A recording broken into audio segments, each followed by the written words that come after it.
Programang ito ay rated SPG, striktong patnubay at gabay ng magulang ang kailangan. Ang gera sa pagitan ng Montenegro at Guerrero ay si Ramon ang magiging susi kung sino talaga ang mananalo. Dahil kasi sa patuloy na paglakas ni Tanggol sa mga tao ay mapipilitan si Roberto na ibunyag na buhay ang kriminal na tatay ni Tanggol na si Ramon Montenegro.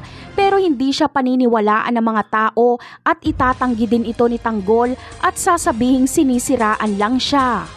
Kaya naman papatunayan ito ni Roberto. Hahantingin niya si Ramon. Dito na ipapasalakay ni Roberto sa mga pulisang mansyon ng mga Montenegro. Ang pagkahuli ni Ramon ay ang susi ng pagkapanalo ni Miguelito at Roberto. Kaya kahit malalagay si Tanggol sa gera laban sa mga Guerrero ay hindi makikialam si Ramon dahil baka siya ang maging dahilan ng pagkatalo ni Tanggol. Walang magagawa si Ramon kundi magtiwala kay Tanggol.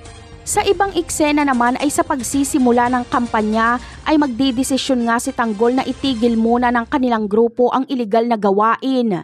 Pero hindi sasang-ayon dito si Divina dahil hindi na daw umano sila kikita ng pera.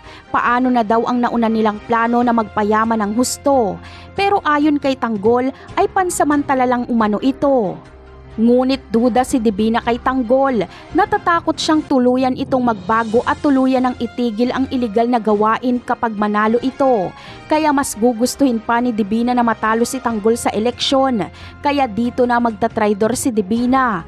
Makikipagkampihan siya kay Roberto. Ang layunin niya ay matalo si Tanggol. May sariling ambisyon itong si Divina.